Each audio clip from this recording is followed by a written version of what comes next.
Chapter 15. Distinguishing between being sexual and being sexualized is the first step in reclaiming ownership of our sexuality. We can be sexual without shame and while rejecting being sexualized. Farida D. The next morning, another male showed up to work. He was my age, rough as guts, looking and held a threatening presence. I'll call him the bloated cane toad. He predictably had an Asian wife and had just returned from his first trip to Singapore. I was reminded of that scene in The Castle when Eric Bana and Sophie Lee returned from Bali, and pretty much every sentence curls on itself to an opportunity for them to rave about how great Bali is. The BCT had no enthusiasm or joy in him like they did, though. He'd just never been out of the country. Billy set about charming the pants off him. It was innocent seeming, but it could so easily be interpreted as flirting. She did this to some guys that we met at the pub from a nearby plant. They all laughed at her jokes and were indeed very charmed. I worried for her, though, after what I'd worked out about these creeps. She probably wouldn't listen to me, though. The foolishness of youth. If males make you nervous in the workplace, you make them nervous back. I was about to find this out. I will also change the nickname of the skip to the perv. Apart from the previous reasons for this, I overheard a convo that Ashley had with him about the wealthy farmer who had a farm next to our plant. Ashley was talking about how he had daughters. "What are the ages of the daughters?" asked the perv with a note of urgency in his voice. I could go all out and nickname him pedo, but I wasn't sure. Maybe he was just into barely legal girls of the district. The more I watched him, though, the more weird and pedo he seemed. And the driver I will now nickname the dork. So the dork, the perv, Blondie and the BCT were all rolling plastic with me helping. For some reason the girls and James weren't there. They were probably purposely sent away. The dork started singing a weird little song and all the creeps laughed in their creepy way. My hackles naturally went up when I heard the private joke. Maybe some freak had put that song over the IBA footage. It was obviously a move to make me uncomfortable, to intimidate me. I wasn't having it. The thought of those males seeing me having sex completely repulsed me. When the dork and Blondie came near me, I hissed, "Yuck," at them. They couldn't exactly accuse me of saying it about them. Rotten grain was in the folds of the plastic and there was a yucky smell. I noted their discomfort when I did this. They knew we were even, for now. Another time we were all working together, arduously chipping waste grain that had sprouted into wheatgrass around the edges of the bunker. The dork decided to do a ridiculous reverse psychology thing. Out of nowhere, he started talking about OnlyFans. I saw my opportunity and said to anyone who was listening, "It's ridiculous that incels are jealous of OnlyFans girls. They could get their gear off for males and make lots of money too, but they're too homophobic." The dork then went on about how he'd done this very thing. Totally not true, and he also added, "I had to stop when someone found out my address. Then I got really nervous." That was aimed at me. I wasn't deterred. I said, "Good for you, the dork. You've gone up in my estimation." This was when Blondie revealed himself like the twit that he was. "You mean he's gone sideways in your estimation?"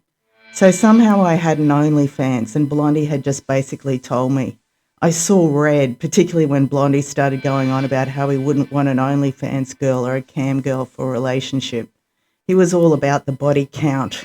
He'd be lucky and would definitely fall for one if they wanted him in the first place, which they wouldn't. I again said loudly to anyone who'd listen, "Males are just butthurt and jealous because men fuck who they can and women fuck who they want." A ripple went around the rest of them. I heard utter, "Yeah, that's true." So that shut them down for a bit. I also gave another kick to Blondie after he'd said, "It's just a preference. We're allowed to have our preferences."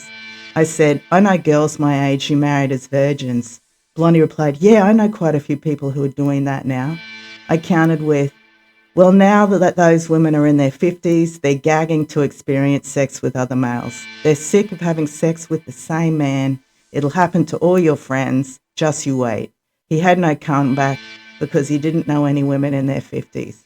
Don't fuck with me, young'uns. During all this, James had started to flirt with me. He helped me put some fairings on my bike, and when I made a joke, he touched my bare upper arm as he laughed.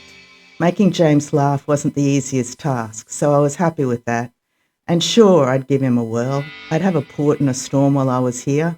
I only saw James as a bit of fun, a traveller who'd move on.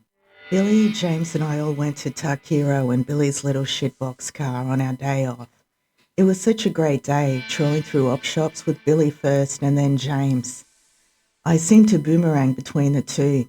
I had to leave Billy in a clothing shop as I watched her buy overpriced Ringers Western. Poor kid was a label junkie and was also trying her level damnedest to fit in with the landed gentry. She was either going for the husbands or the sons or both. I'd never met anyone like Billy. She'd grown up in Mauritius and had come to Australia as a kid. She didn't say it outright, but I figured she and her mother had been poor after leaving her dad in Mauritius. She was just trying to sleep away into generational wealth. Good on her, I guess. The only thing that marred the day was a group of grommets who came into a cafe we were sitting at. I recognised one of them from another plant. The group of them had come to help us roll plastic. One quite attractive young fella had stared at me the whole time. He'd even approached me but turned away when he saw me laughing and joking with James. It was odd. I clocked but didn't understand it. This weird encounter in the cafe revealed more. The males didn't look at us at all as they took a booth behind us. They all got on their phones and were silent. I got up to get a glass of water and they all slammed their phones face down on the table. As I passed them, I obviously looked at their phones to let them know I was onto them. Onto what? Was it tracking? Were they tracking my location and getting some kind of reward for finding me? This was the first indication that I was in some kind of human Pokemon game. It was now beyond just watching illegally shared footage of me. I was being hunted. Because they didn't do or say anything to me, it quickly went out of my mind. There was so much other sus stuff to occupy it. I was in the op shop with James, having such a laugh. I waited outside on a park bench and he came out with his purchases. Such the city boy. He hadn't bought work shirts, he'd bought pure white shirts. He peeled off his own and tried on one of the white ones. I helped him pull it down. This really was for my benefit, and I sure did appreciate it. Our fun flirting was interrupted though. Apparently Blondie knew how to find us too. He pulled up in his stupid macho bogan Commodore. He'd been making a massive play for James. The bromance was obvious. I couldn't understand Blondie, not that I wanted to. He said he'd done acting at uni and was writing a screenplay. He made music, which he played to us without telling us who it was. Then we had to heap the poor bugger with praise, which he was thorny about. But he was very conservative and would never fit into the arts. Also, the kid was a deadbeat dad. He'd already described his ex as a bitch, which fits with those types. If she didn't leave him because of his shitty misogynistic views, she probably left him because he was an alcoholic gambler. We went to a waterhole where the flies were pretty much unbearable. Blondie suggested that we go to a ball pool in a nearby town, except he was kidnapping James and only Billy and I went. I was kind of annoyed with this, as it would have been fun to swim and flirt with James. The pool was like any other town pool, except it was absolutely huge with the sides and bottoms covered with green moss. The natural bore water had such high mineral content that it was a beautiful blue when it came between our bodies and the water surface. Otherwise it looked dark. Billy kept taking photos of me swimming and jumping off the pontoon. She was reticent to get in the water. More odd behaviour from an odd girl. We went back to Takiro and found James and Blondie at an RSL club playing pool. How fucking boring they were. Thankfully, Billy suggested we go do grocery shopping. We claimed James again. Blondie was getting ready to win big on the pokies and drink himself into a stupor. He even said that's what he was going to do, spending money that could go to feeding his daughter. I showed care though. Don't do anything to harm yourself. I'd been where Blondie was, escaping into the drink to forget about life's problems. He chided me. Nah, I'm not going to do anything stupid. He was too young and dumb to realise his drinking would inevitably lead to depression and suicidal thoughts. I bet that the majority of young male suicides happened when they were either drunk or hungover. The self-medication doesn't work after a while. I don't know why I was being nice to this mess of a human. He obviously had no respect for me. You catch more flies with honey than vinegar, and to show pity to your enemy, or someone who believes that you are their enemy, is the ultimate way to show them where they sit on the ladder of life, lower than me. I finished my shopping early and waited by the locked car with James. He said that Billy would take ages because she was ADHD and gets distracted easily. I could see that.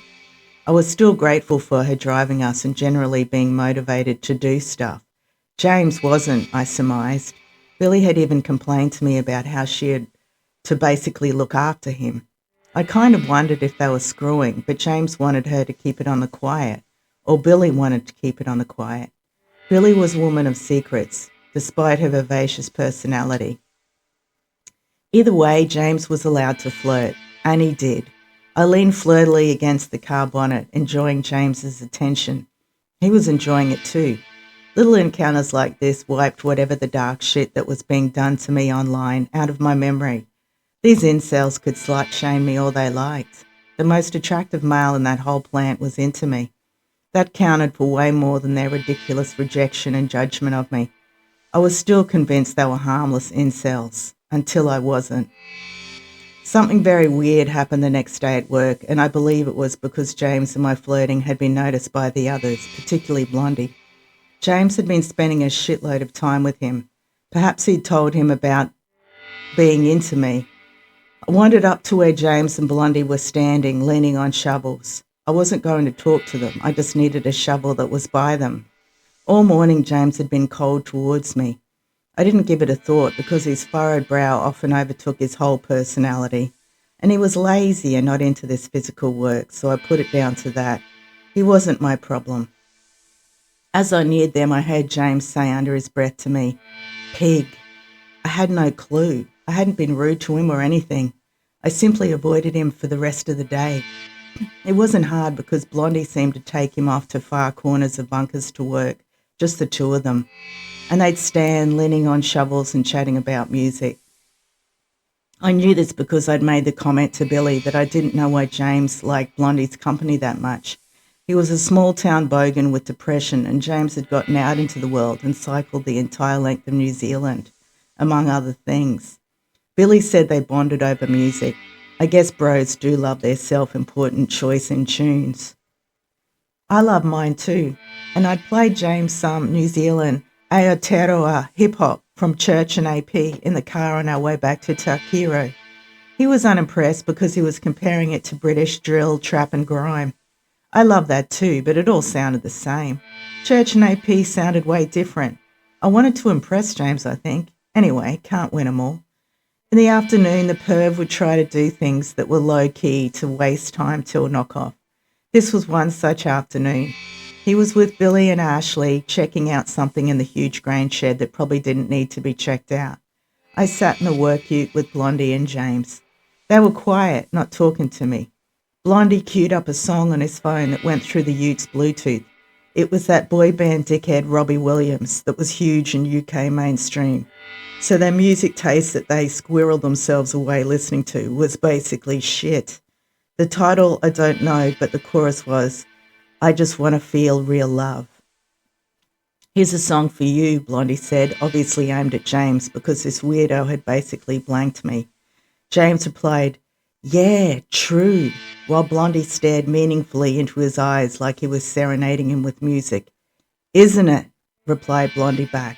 The track obviously had significance to something they'd been discussing. Knowing Blondie, it was probably how women who sleep with men that they aren't in a HNLTR with are sluts and hoes. James was really digging the shared opinions that they both had. "I'm so glad someone told me," he responded, voice full of relief but a bit of anger and incredulity also. Blondie replied, "Yeah, man." My hackles went up and I was no longer able to control myself. I could have asked, "Told you what?" I'm glad I didn't. Instead I growled, "I'm over this shit, sitting around doing nothing. I'm out of here," and walked a long walk back to the work donga. I could have been complaining about the perv's slow speed in the afternoons. I'm not used to slow speeds at work, whiling away time till knock-off. All the jobs I'd had in the past 5 years hadn't even come with lunch breaks. I worked till I was finished. That's the problem I have with set shift hours. I reticently explained that to the perv afterwards so he didn't think I was bludgeoning. I was also furious with what I was guessing that whole little bromance interaction in the ute was actually about. Blondie had probably shown James the IBA footage of me, and because it looked consensual, James had formed the opinion that I was a pig, a woman who did all sorts of gross shit during sex. I was terrified now about what they'd done to me while I was drugged on those 2 occasions. Probably, hopefully, just gross acts with cum. Had shit been involved? Had they pissed on me? I was so helpless and panicked. Getting angry like that made me feel some power over this fucked up situation. Even the dork had called me pig openly that day. We were finishing up a job and he said, "That's enough, pig, come with me." He said it so quickly and quietly that I didn't want to accuse him of it in case I'd misheard. So he was getting more brazenly confident in his abuse towards me. This male whose hard drive probably contained underage girls. In fact, I'd guarantee it. The perv who drove an old model Mercedes-Benz Gold. I could also guarantee that his whole thing was about seducing high school girls who were impressed by cars like that. Besides his disgusting hard drive, I wouldn't be surprised if he'd committed statutory rape on high school girls. Every grotty little town has one. But this many? These males were flat out dangerous. I refused to be scared of them though. They were in the wrong. I wasn't. I know I'm throwing around child rape accusations a lot. There's a reason why I changed my name, everyone else's names, and the names of the places I visit. But I have first-hand experience with it. The female detective who interviewed me after the drug rape by the pub owner was also trying to profile all those males as pedos.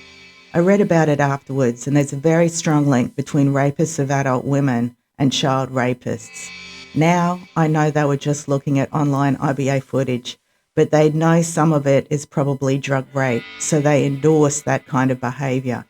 They therefore are rapists and need to be watched very carefully around teenage girls and younger, for they are the most vulnerable in society, and these toxic wastelands of humans enjoy watching horrible things happen to the vulnerable. And what the fuck was going on with James? I get it. He was too dumb and inexperienced with life to understand that drug rape happens and doesn't necessarily involve an unconscious woman being raped. But reacting to a track about love? Was he in love with me? If he was just into sex, whatever I'd done in the past wouldn't matter to any red-blooded male. They'd be pleased to hook up with a freaky nympho or whatever ridiculous stereotype they'd place on me. I actually think he was looking at me as more than a hookup. What an idiot in so many ways. And the fact that Blondie was trying to convince him out of having a crush on me. It was a crush after all, not love.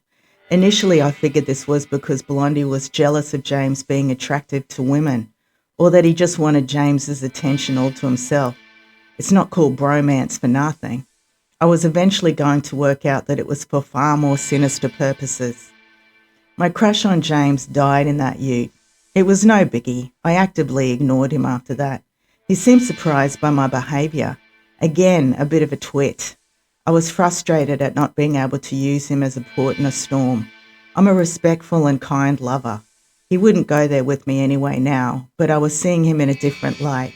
So no matter how gross and slutty he thought I was, I held the opinion that he was very easily manipulated by males. That's dangerous. And he and Blondie were lazy. We often had to pick up their slack. All the other males and Billy and Ashley had all bitched about it in my presence. Excellent. Dissension was sown and I didn't have to do it. Another unpleasant thing happened that afternoon when all the drop kicks gathered to wait around till knock-off time. This was my least favourite time of the afternoon. Sometimes I'd avoid it and just go hang out in my van. I had to be careful because the dork hated my guts. Probably more than I hated his, despite me having legitimate reason to, unlike him. He could badmouth me to Carla before she showed up, and it'd be his word against mine. So I sat with them this one afternoon. One of the fuckheads asked him what he was thinking about work plans. He said, "I'm thinking about Into the Wilderness." They all busted out their gross, pervy chuckles, and it went through me like a knife. I managed to smile along, but I knew it was about me. There must have been an IBA video that had that title. Wait, what? Protested the dork. It's a children's book. Christ on the cross. I knew what that video was. That TI guy had probably filmed me nakedly walking ahead of him in the forest. It was like being raped by all of them with their eyes. And I'm sure they'd like to gang rape me and laugh and mock me all the way through. I think there'd been some laughter during the gang rapes because male laughter triggered me to this day. I'd briefly think it was about me, then I'd calm myself down and release the thought. This was definitely about me. Whoever was running that criminal site had no sense of humour. Despite being degraded by these losers who I wouldn't touch if they were rescuing me from a house fire, my sixth sense of humour went to funnier video titles. They could have called it, "She'll be coming round the mountain when she comes." They were all too young to have any real musical knowledge, so they probably didn't know that classic. In fact, I could come up with so many funnier video titles to all the IBA footage of me that I suspected was out there. Here goes. Naval Freak. Officer and a gentleman. Watch two Navy guys stare lovingly into each other's eyes over a spit roast. TI boy. This never happens to me. Watch me try and fail to get blood into a 22-year-old dick. Chris. The fluffer. Watch a private schoolboy go the extra mile to make his school friends hard. The pub owner. Love the smell of shit in the morning. Middle-aged males enjoy each other's shitty cocks. Bash. The ED porn tragic. This incel would print a 3D copy of his own hand instead of a fleshlight. Mo. My favourite, but don't leave him alone around your unconscious hospitalised mother. I apologise for my homophobic insults. I'm not homophobic, far from. I'm merely sinking to the level of homophobic incels who hate watch women in IBA footage. They're probably not gay, but they're not in touch with their sexuality. So they watch straight sex footage and don't get appropriately turned on by the woman. They are, boots and all, on the side of the males who are naked and having sex and illegally filming it. It's not gay. Gay men have far more respect for women. But they aren't straight. They're emotionally impaired weirdos. And I was surrounded by them in the middle of nowhere.